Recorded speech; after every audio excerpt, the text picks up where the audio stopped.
thir tu te si bai vek ule voina hei in leng du om deuh mai kan neya puzwal te a ani hi Calcutta Mission Field a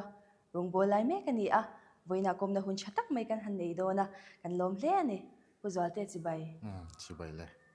hei puzwal te ati hianin kan sia ani mai khongai takin a mingpum te min han shil se tin pian le murna kan ti te nu le pa ming tin nupui fanaw ni to chuan ani te po khamin han tar lan sakla alom ame kaming chu silarin zuala ania phulung sei khua kania phulung sei ko rana tanga chuak kania chuan kanu le ka pa ti hen min la dam puya ka pa hi upa siwan loma ania kanu hi h lor moi ania ti chuan tuna hian nupui fanau kan nei ve to a fapa pathum kan nei ve to a ti chuan kan nu poi thok tu ve tho ani a lalpek thangi thangtei tin ko me a chuan tuna hian Kolkata Mission Field a Basirhat biala pathian rongbol na kan thok ve me kan ni hello ome nupa rongbol tu han ni te po kha kan ngai hu hle mai ani chuanin field danga han tho na te inei to em hemi Kolkata ai tho ma hian mo Kolkata ka tho ma hian Sinat Mission Board noi chu alani chi alova kausan malchomin somi lunglei chan mari Presbyterian kausan chomson tlabung pastor bial chunga belpei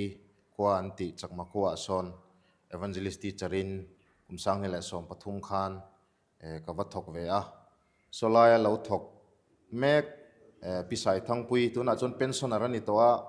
ani kai suaina noya khan rongbol na bulkan watran ve a tiang chuan hun kan wa manga chakmakara chakmazinga chin tha washilin chu chu Kolkata ka ma ka experience chu ni deuh mai ole he kan missionary te hianin chanchin ngai nom deuh mai hi an nei china puzwal te po hianin min han shil tur nei kan han ringa pathian atanga ko na idon dan te po shata cha kom ne ko na don han ti hian mi chi sang sang ena kan don dan ye nang lo theyanga then khat te chuan ngai nom tak tak in an soi thiamanga ke hi trong kam thiam lo chi kan nia chu tianga han soya ngai nom taka han ti thiam lo chi kan nia tin midang anga mu mang lame mo khatiang engai ni thil dang ti theilo kopa ko na dong ang kha chu kan ni lova amaro chu no pang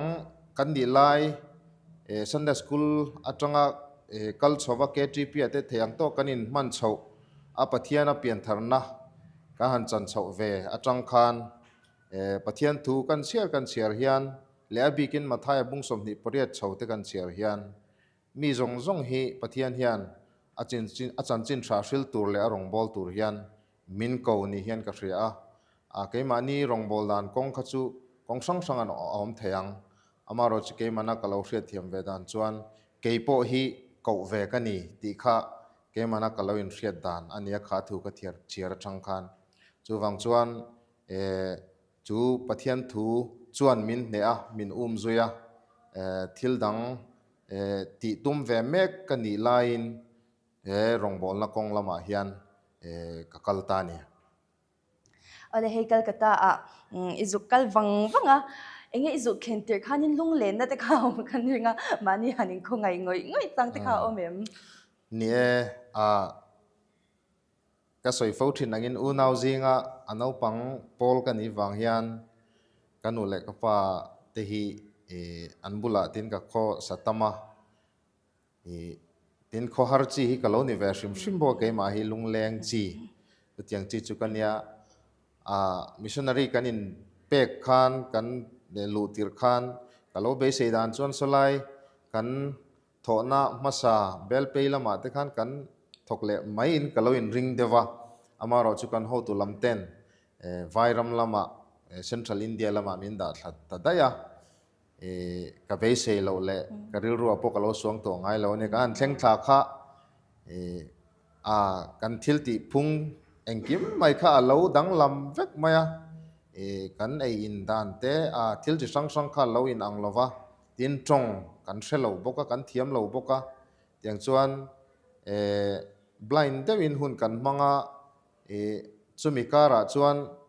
lung len po kha ana ve du khop maya mi pa nia kalung aleng han ti hi chu nom che lova ma ro chu lung chu leng ve du tin ka zu omna kha ram ganga nia hei lui kam khulai ram ganga te chu Sundarban area nia island vel ania konga khwan nge ni lui kam hun nuam tak tak te kha ni tlaya te han len chua mania han thut keu keu chang phei chan lung tei leng du em a yang chuan hun har sa tak kha khang lai khanin kapal tlang ve ning ka hria chung te chu ani ka thil tom chu hanin lak pa vya po kha theilo tam chen lo theilu tuk vak lo ale ni china khanin chong lama har san dekha in soi zawa enge kha kha I injure chau dan kan shicha ni Bengali tong hi tong har tak nin ka hria tin an tonga hian hemi Sanskrit han ti te hi a in pol tam me ma a in pol na sa tin an tong hi a hausa nam upa ten lo ni to boka eng chuan tong zirna lama hian ama sabera kan soidu chu kan Kolkata Mission Field la kwan tong zir khuan ngai poi me ma kan han thleng thla kha kan thlen thak January kan thleng thla February tangkhan tong exam kan nei nga la thattin hian voi khat kan exama tong zirna bu ten buat saya chung chu missionary te khamin sema min pe a chumi buchunga tang chuan tong te kan zira Asia dan te an number te an alphabet engkim mai kha kan thei tokin kan zira chumi pialama chuan hetia kan han wa chhuat te le hun ol kan nei chang te pon yang chu notebook te hi kapai chuak thina chu notebook te chuan chu Bengali word thar te tin ka thil hriat ngai lo te thil ming chome ming han ti te arem chang chang khan mai ka mu muang khan mai chutiang khan not bute hian in ka zia ka om zia ka hriat thiam lo kha ka tho pui pa ka u nau pa hi ka zot thina tiang chuan voi le khata chuan ma son thut chu har khop mai ma ro chu kumte alo vei kum ni kum thum ten ral nu ka chuan kan zia om chhota ra chuan tlem chuan kan ti thei ve ta dewe ale ani chuanin Kolkata hian kuming zang nge rongi bol to ha tuna hian Kolkata Mission Field a hian kum som pathum na akal me kan ni chu ani chuan chung huna chuan enge har satna shang I to te kan han ringa chu chong te po chu pakhat ani theanga chung ni lo enge mo he khami chung kha chu han ti bang thur te pon yang chu khala khamin han shile la ni har satna han ti chuan soi tur chu atam khop maya ma ro chu har satna han soi hian ke ni aya har satna lo tok na sa te lo tong na sa te lo ma chon na sa te an lo om thina soi te po in thlarun omin nge ni aza thlak zo ka amar chu mi han zo ta ka chuan pani khatte han soi lang ama sabera chuan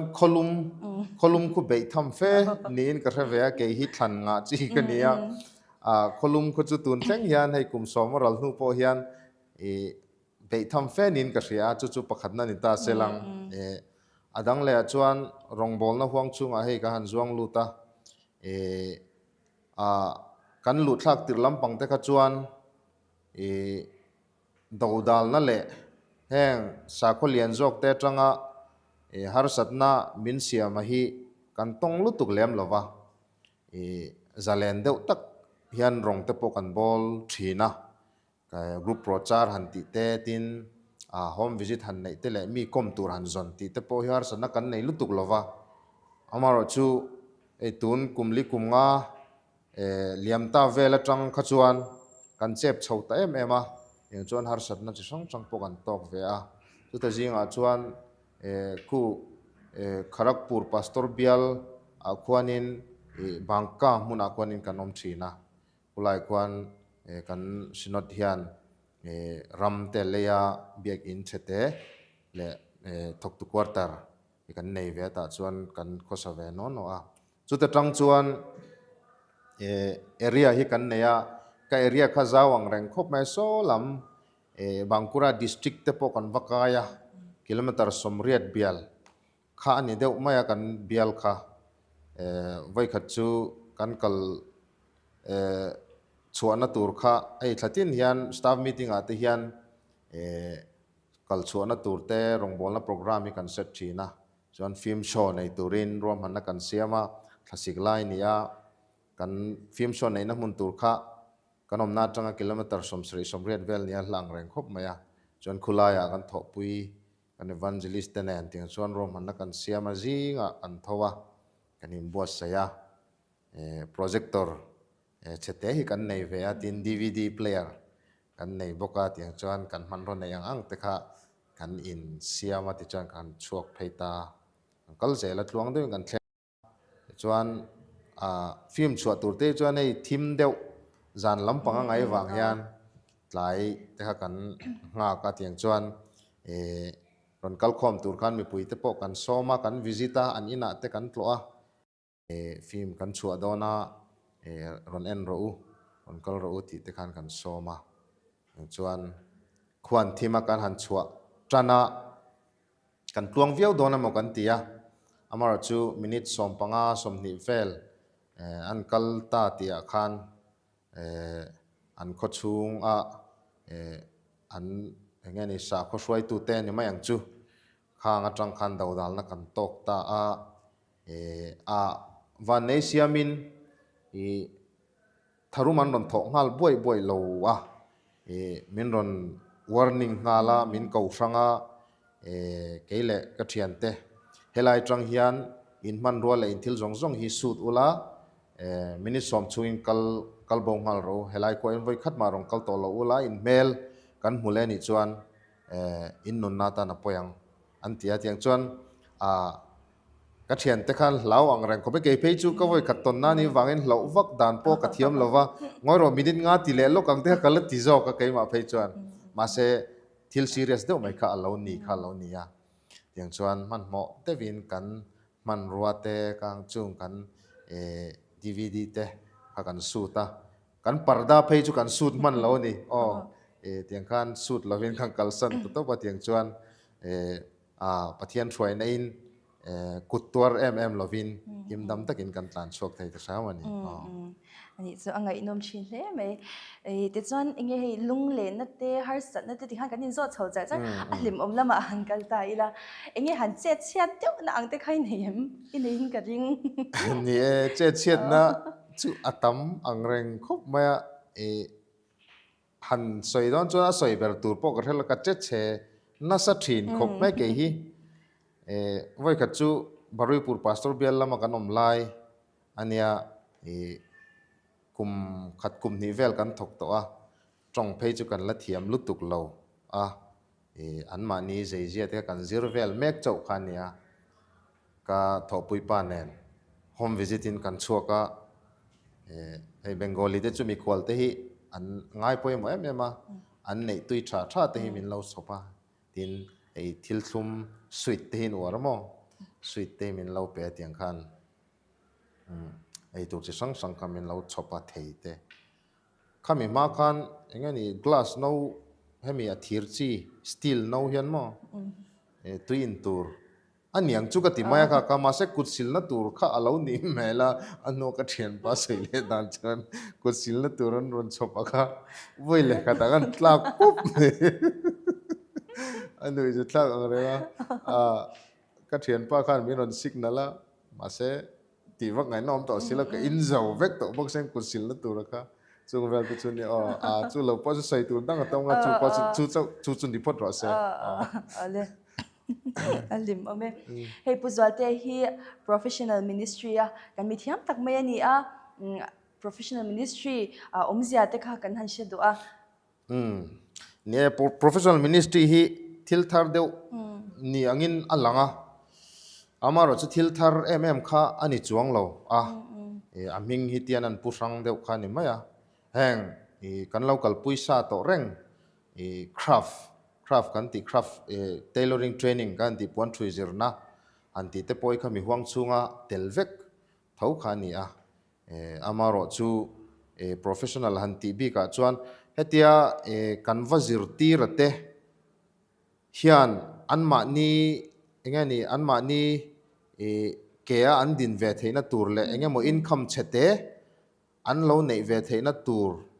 ni box si tin chanchin tha kan va hril theina man ruwa ni box si kha ani bera professional chu chumi huang chunga cho nei tuna music ka han zir tir te tin beauty culture heng sam siam na my facial han tiang chi zong zong te tin tuna ai kan feel apo kwan malak chau me ka ni a heng football coaching han ti te tin heng martial art han ti te le thil dang dang heng mobile repairing han ti te computer hemi basic training han ti te thil sang sang kha om theyanga kan vazir tira ten engemo anma nia income an lo nei ve theina tur sumle pai an lo hai lu ve theina tur an mani in tuam lom ve theina tur ta na engani training kan va pek chumi mai pia lama chanchin tha kan va hril theina man ruwa kha professional ministry chu o ani deuh ber mai ani chuanin engtik kuma chan nge khulai kan fila khwan National Mission Board kai hruaina hian nikum kumsang hel somni panga khan Basirhat Pastor Bela khwan music training le beauty culture a hi bul antrana chuan tunkum hi akum ni na ni in chuan hei ke pop music instructor ni in Basirhat a chuan o ka thok ve me ka ni ale intinge in kal pui dan tlang pui a kha kan han shile do a ni a school angkhan kan kalpui ve amaro chu hetia henglai Mizorama formal dewa anti ang khachun kan ti thei che lova ma se dun le dan te khang te khachu kan set ve ama sabera chuan fee te hi kan la ve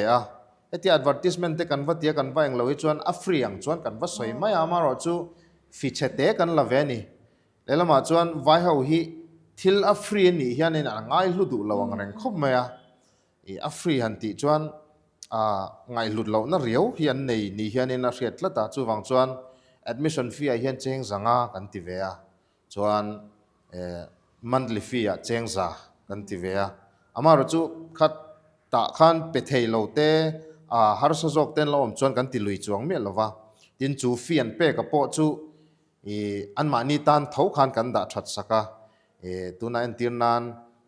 course to pa khan final exam te kan bo saya khata ati tha zual pathum te kha price te kan petrip ve thina tin class culture ngeni class regular dewa attend timayang 75% class attend tan te khan lo man te kan siam sak thina tin pathian nia in khom tura ron kal unregular le regular lo te hi kan record veka eng chuan register a hian kan lo chin siam veka chung mang te chuan lo man te kha kan siama chuan fee chu an mani bok khan an mang le ni ber mai chu o tiang khan kan ti tin chumi lova chuan class hi za somsari panga an kal ve nge nga ya chu tin ni lo chuan then khat ngai poimo lo fe ronin admit laglo to si han chol tir dona midang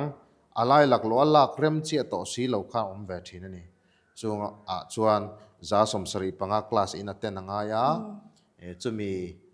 ron kaltling lo chu final exam in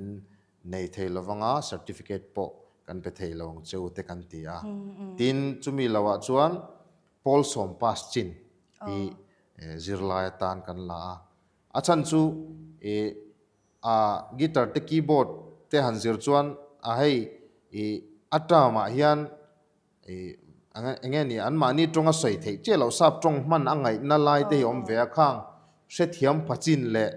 ning khong han hre phachin kha ngai ve tuna kan zirlai nei te hi college kallai deuh ve kan nia mipa paruk le meichia pali anja vain so kan nei me ka music a hian ti chuan kar khata nithum class kan neya class khata hian darkar ni zel hun kan manga tiang chuan guitar hi aman tlom te man to phei chu kan lei thei lova cheng sang ni sang thum man vel lek lek kan le te chuan an ma ni khan class an ron kal khan ti khan pakhat te instrument pakhat zel khan ron manga yang chuan anan zir chho meka an ma ni po an phura amaro chu soile soinu an ni ho hi chu mizo te ang hian thil hi an man chak em lo ni hian in a hriata diki po kan zir rei viawani diki ringot po hi kan zir reya amaro chu kan tumber le kan focus ber ka chu chanchin thrisila ni wangin chu kan class a po chuan darkar khat chong fe te pathian thu te ka lo hril thina ka soi thuilu tuk ma mai mo te ka ti fo thina chang chon ma se kha kan chance tha kha ni ve wangin tiang chuan tuna hen music kha ka han kal pui me ka ni chu lo po chu sei tur om theyang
kal phung point nei fel fai khop mai hey zirlai shang nei chu mi je shang te po an lo ni an lo nei anga khatyanga khanin enge han lul fal de emo thoi lo fal de te po kain tong ve chinem tong ve thi ne an om ve thi na mo class ron attend thadu vak lo te tin class ron tlai deuh reng mai te tin homework han pe ka in lama practice thadu vak lo te an om ve nuala kei pe chu chang chuan bible chang johana bungthum chang som paruk te hi ron bai ha do te ka ti ve thin mo sam zana ti bor te hi ron chiar ro ron bai ha do ka zor le don chu ka ti thina heng ron ti thadu vak lo hi chu an om ve ani class a po tlema han in langeng ve deuh lek te thil soi han ngai thla thadu vak lo ten om ve a khang kha chu zirlai khatiang zata chuan om ve tur chun ni hey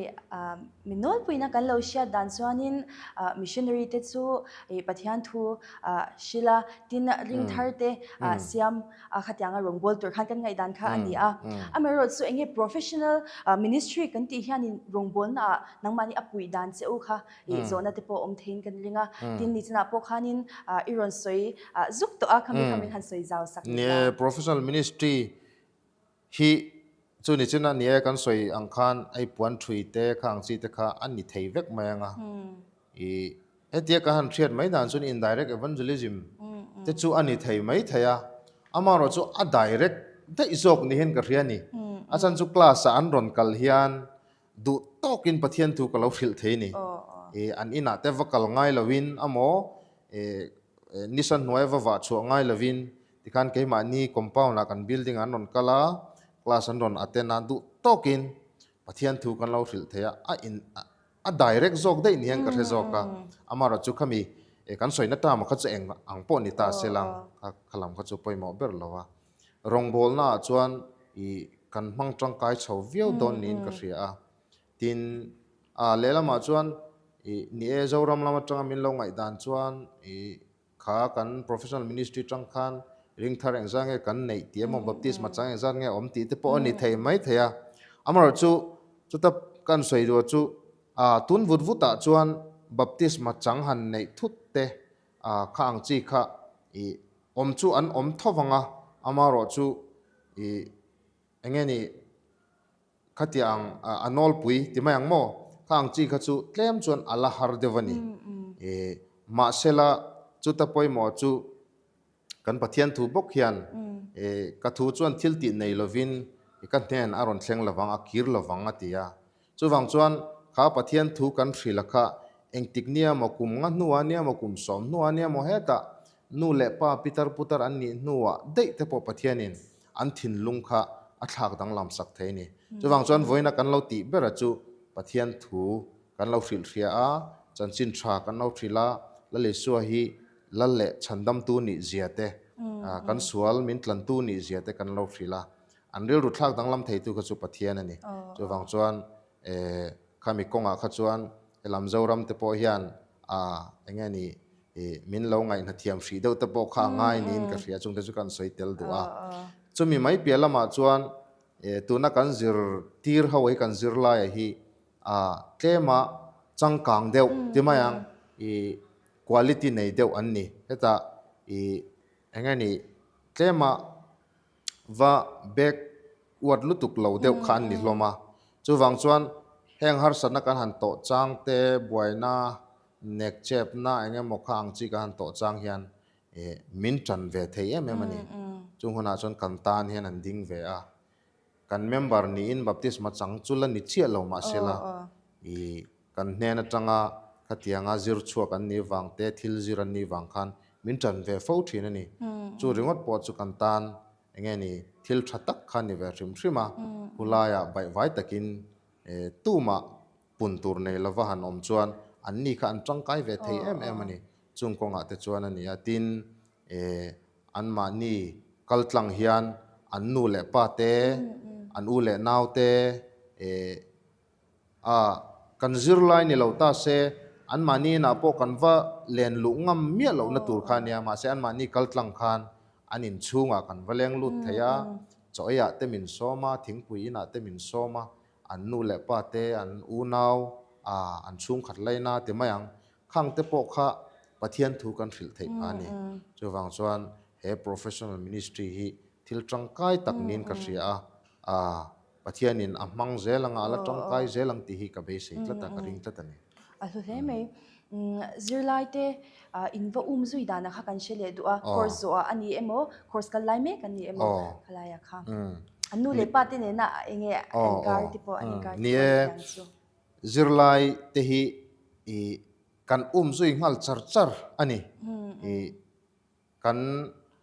course tran tira tangin mo amaro chu anma ni du thlanna anma ni ngai dan he kan lama sa a anma ni phalna lo chuan kan va visit ngot ngai chuang lova amara chun mani kan zot ma sa a ron kal taila remem anti te tin in chung ko a tong trai pui tu ran omem natna neite har sana tok ten omem kan tia khanga in hong dewa min lo welcome khachu kan va visita kan va chuzui deu char char thina ni kar khata hian voili voinga te kan visita tiang kan kal kwala attend chu anom na mun hla deu lek te ni a veng chunga ni lo hi chuan jinglu tu ke ro chuan kan visit theilo na in hemi kan omna veng chung kho chung ani hi chuan kan va chuzuya kan va bo zuya chuan ani na kan va len chila pathian thu mai piala ma hetia kan mel kan va ti lan thrim thrim po hian min lo lom thiam ve em a yang chuan pathian nia in khom tu ten kan soma an man phot chuan an ron tel nge nge thina pathian nia kan pathian bek in khoma te yang chuan athen te pe chuan tong trai thu pui ten tho a an nu le pa an u le nau har sana tok te i natna tuar mek te atiang har sana chi sang sang nei te tan khan tong trai thu pui ten tho a kan tong trai saka damna chang te po khanga tang khanin an om nol nol ani ni chu hey india ram aboy na sang sang oma political issue te po anyang chu hetiang kara hianin engtinge inrong bol na in kalpuya tin lo la om le zel to te po ani anga chutianga cha engtinge kalpui chho ze din tumda na kha ni mi professional ministry hi tun like an india ram politic in lumlet kan thra wanga sa kolian jok ten sa ko te jok te an nek che pa tiang chon har san chi sang sang min siama keini kolkata mission field tak te pei ko chu awan nei pol kan ni reng thina i state dangte field dangte ngai to chuan kan van ne zalen takin hun kan lam mang thei zoka amaro chu keni West Bengal state po kamani loka news ate kan lo munga MLA election an nei zo chawa chuan BJP ten sarkar na ne tak main an han changa an han la a an sarkar tu ni thum nu vela tang khan ar satna boina kan tok tila kan biak in bial chunga biak in kan nei tepo vuak thia tumin an ron in hor khom hal tup tup maya chon police le force lam tepo pun ngai hel khopin chon mun then kata pe chon boina an toka then te pe chon pathian nia nin khom ngam lova tin basirhat biala kan puan thui zirna pakhata pe chuan puan thui chu zir ula amaro chu devotion hi mangsu ten tia pathian tu soika an hok hop maya lali chu chan chin soika puan thui zir ringot khachun phal ma se devotion han neya lali chu chan chin han thrilaka an phal me lawa chu tiang chuan har sana chi sang kha tuna hian ain mun chho ve me kani West Bengal a pokon mo yang chuan hei kumnga anan rawan han rel langa hemi chung ringot po hian eng ange kan tonang enge kan ma chonang ti kha soi thiam har tak ania chumi kara chuan hemi kan professional ministry hi thiltang kai tak tur ni in alang chho meka ichina kan soyang khan anma ni khotlang le an society a enge motal contribution kan vanei ve thei na kong pakhathian ni ve hrim thrima chanchin tha shilmi lo po ni taila an mani ta na thil tha kan vati hrim thrima kha enge ni Christian zirtirna lali so zirtirna ka ani to sa hrim thrima chumi mai pialama chuan keima ni kan in ven na tur timayang sa kholian zok te pona a minon beya keima ni kan lo in tlo khal ve theina tur heti hi in khotlang tan training kan ron pe a free vekin tiang hian in hun kan ron manga te po kan tingam ve ni yang khan kong tam taka chuan kha nek chep na kara po khan kan in pen na thave tak ni don hian in alanga chu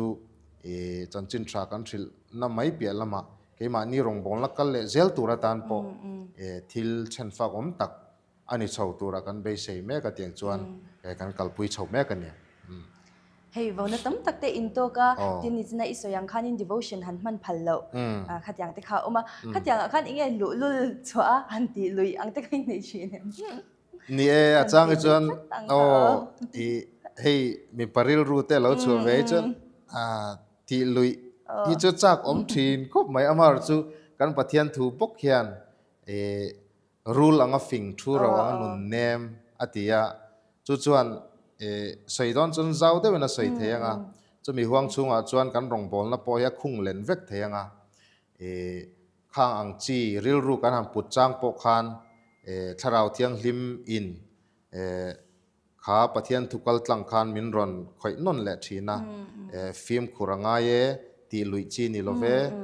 lo lang hak le ram ro ti mo khang chi mang khan tharau thiang hlim min thiat tir fo thin ni yan ka ria thok tu te po hi chuan mi paril ru chu changi chuan anti lui ve mai amohan beilet ve mai po hi chak om thin ma se khang kha kan kal chan le kan thil tum ber ani lova ke ni chu in pha hoi tur le in ngai tlom taka chanchin thra thrila an zinga cheng tur kan ni na kha tharau thiang hlim min thiat tir fo thin ani ale kan hunte atop lam kan han nai don to anga puzwalte hi he kan le inzo tam lo na soidu tam takane in kan ringa nge hemi professional ministry huang chunga ani emo soidu tam takine ka ring hun thol de in hlan te ang ni soidu chu atam theyanga amaro chu ni hunte arei lutuk lo nan ama savera chon hei hun rem chang tak mai media lamten mian siam sak ve a khulaya kan rong bol na chanchin te chuan om lo tak ni ma sela an puan zar ve theina hun rem chang mi han siam saka kalom khop maya chumi mai pialama chon ni professional ministry kha kan kalpui chho mek le kan kalpui tran mek ani a chuwang chuan ama sabera chuan kau ran ho te a thei ang a milo tong trai pui zel turin kan ngen masa du chewa tong trai na hi kan chak na ber ani a mission field a chuan sum le pai le tha le zung te chuan in pui thein chu ma se tong trai a kan in pui hian chu chuan kong ro wa super ni hian ka sa thina chumi mai pia lama chuan professional ministry ni china ka soyang khan tun thut thuta chuan nge ni baptisma changte amo member hlun le member nget tha chu kan la cher chuak zung zung theilo mai thei amaro chu pathian in zoi in kha ministry kha man ruwa manganga nakina chuan he ministry kaltlang hian kan rongbol na mun mission field a hian enge mot tak hi aladin chu hi ka be sei tlata tin china kan soi tagang khan kan india ram political issue kan ria a heng zong clear hian kan professional ministry hi chun zom zel tlak le helama po hian sum le pai te po nge ni ui lova changklung jok le nge ni bial tin le fil tin a po hian na sa zoga kalpui thei ni ta se ti te kha karil ro chuanin a reng thina chung te po chu kan soi tela tiang chuan mun sanga bial sanga kalpui la bial chunga ringot po hian bial khat chunga ringot po hian engani fellowship tin te chu theilo mai theya amaro chu athiam le theiten om phot chuan khang te mang tang kai khan he professional ministry hi kan kalpui zel thei ani ti hi keima ton thria ta tangin ka soi ngam ve a teng chuan kan feel angai po kwan chu tu na kanom na basir hat kanan kalpui ani maya ba ka chuan bial dangdanga hian han ti tan chho ve mek boka guitar zir na te thil sang chunga chuan athiam le a thei te an om phot ani chuan anom ani phot chuan a thei anga tam kalpui la chu sa khodang laka tang poa engeni kanin ve na tur le kan tlo chan tur nei ve khani a chu pathian hian amang chho zelang ti hi ka be se ka ring tlatani chung ti chun mai ro se alom ome beng var thak chin le me khati zong kha helai huna puzwalte ne na kanin kom theina hun chu ani a puzwalte kan loma heta hun lu tak sengin miron chhut puya kan lom le ani